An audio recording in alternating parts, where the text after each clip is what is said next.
Ernst Thälmann, Ernst Johannes Fritz Thälmann, German pronunciation Ernst Thälmann, 16 April 1886, 18 August 1944, was a German communist politician and leader of the Communist Party of Germany (KPD) from 1925 to 1933. A committed Marxist-Leninist, Thälmann played a major role during the political instability of the Weimar Republic, especially in its final years, when the KPD explicitly sought to overthrow the liberal democracy of the Republic. Under his leadership, the KPD became intimately associated with the government of the Soviet Union and the policies of Joseph Stalin. The KPD under Thälmann's leadership regarded the Social Democratic Party (SPD) as its main adversary, and the party adopted the position that the Social Democrats were social fascists. Thälmann was also leader of the paramilitary Roter Frontkämpferbund, which was banned as extremist by the governing Social Democrats in 1929. In 1932, he established Antifaschistische Aktion. He was arrested by the Gestapo in 1933 and held in solitary confinement for 11 years for political reasons. Stalin did not seek his release after the Molotov-Ribbentrop Pact with Germany, and Thälmann's party rival Walter Ulbricht ignored requests to plead on his behalf. Thälmann was shot on Adolf Hitler's personal orders in Buchenwald in 1944. Family and early years.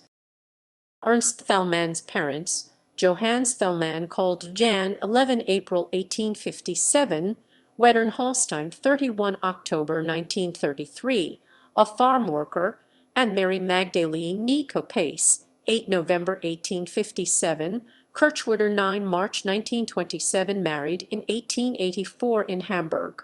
Ernst's parents had no party affiliation, in contrast to his father. His mother was deeply religious. After Ernst's birth, his parents took over a pub near the port of Hamburg. On 4 April 1887, his sister Frieda was born, died 8 July 1967 in Hamburg.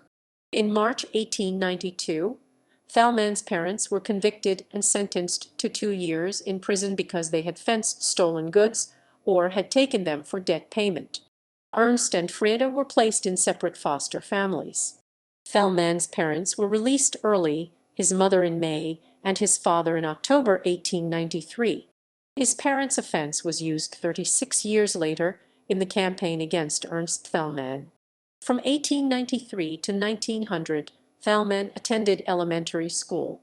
He later described history, natural history, folklore, mathematics, gymnastics, and sports as his favorite subjects.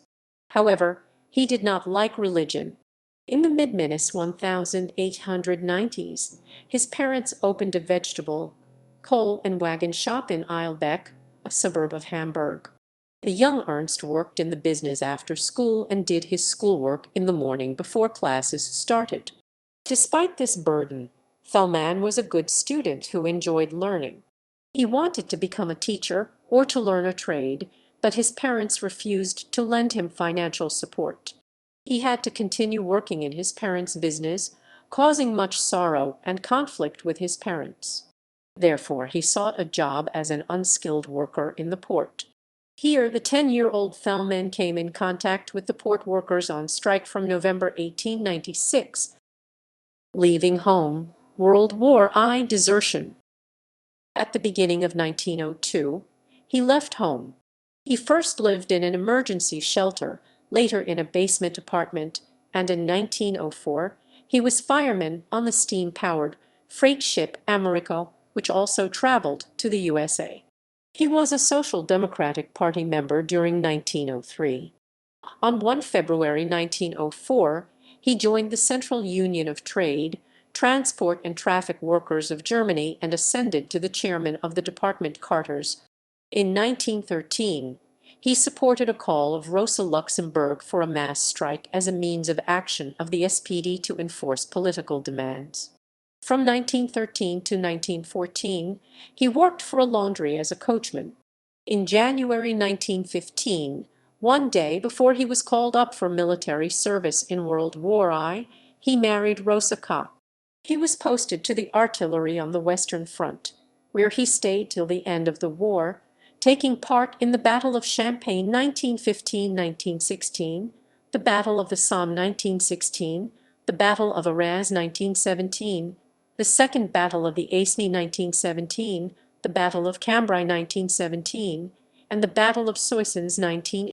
For his service, Thälmann received the Iron Cross Second Class, the Hanseatic Cross and Wound Badge twice.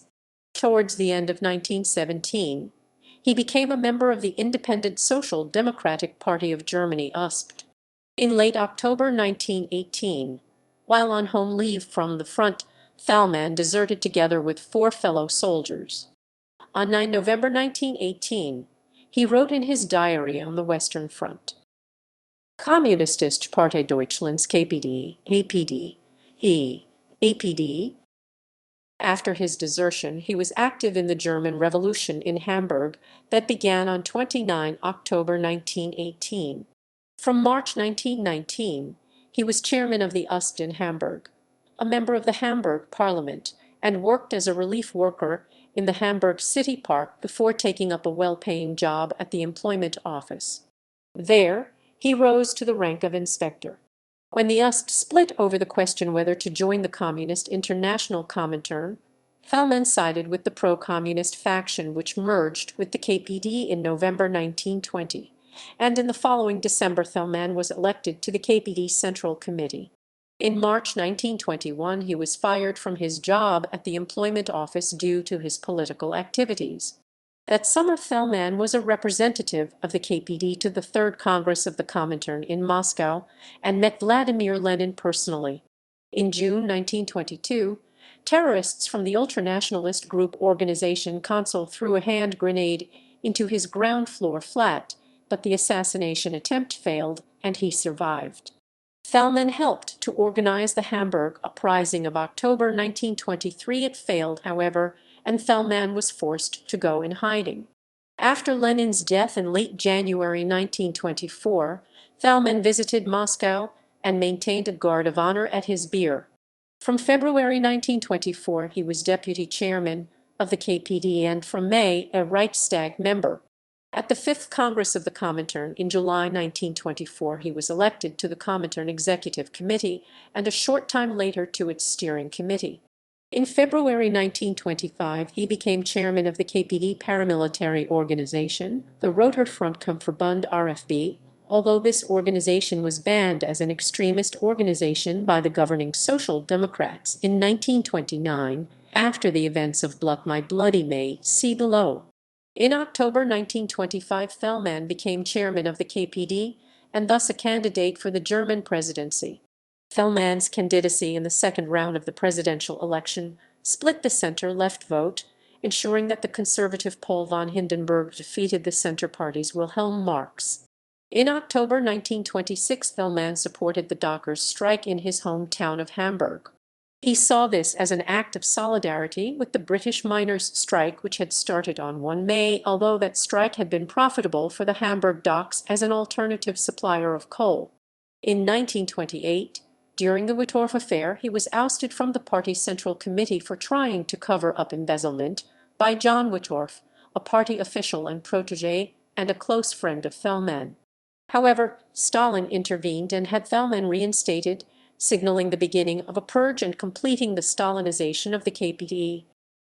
KPD vs. SPD. After the Revolution of 1918, during the Spartacist uprising, the SPD-led government ordered the massacre of Spartacists and execution of KPD leaders Rosa Luxemburg and Karl Liebknecht. The same year, the German army, under orders of SPD government, cracked down the Bavarian Soviet Republic. In 1920, there was a bloody suppression of the workers' uprising in the Ruhr that was quite in contrast with their policy toward the Kaputsch. At the 12th Party Congress of the KPD in June 1929 in Berlin-Wedding, Thälmann adopted a policy of confrontation with the SPD. This followed the events of Bloody May, in which 32 people were killed by the police in an attempt to suppress demonstrations, which had been banned by the Interior Minister, Karl Severing, a Social Democrat. Thälmann's KPD thus fought the SPD as its main political enemy, acting according to the Comintern policy, which declared Social Democrats to be social fascists. This made it difficult for the two leftist parties to work together against the emergence of Adolf Hitler. The KPD under Thälmann declared that fighting fascism means fighting the SPD just as much as it means fighting Hitler and the parties of Brüning. Thälmann declared in December 1931 that some Nazi trees must not be allowed to overshadow a forest of Social Democrats. By 1927, Karl Kilbom, the Comintern representative to Germany, had started to combat this ultra-leftist tendency within the German Communist Party, but found Stalin machinating against his efforts. In March 1932, Thälmann was once again a candidate for the German presidency against the incumbent Paul von Hindenburg and Hitler. The KPD slogan was "A vote for Hindenburg is a vote for Hitler. A vote for Hitler is a vote for war." Thälmann returned as a candidate in the second round of the election, as it was permitted by the German electoral law, but his vote count lessened from 4,983,013.2% in the first round to 3,707,010.2%. After the National Socialists came to power in January 1933, Thälmann proposed. In February 1933, a Central Committee meeting of the then already banned KPD took place at the Sporthaus in Königs Wusterhausen, near Berlin, where Thälmann had called for the violent overthrow of Hitler's government.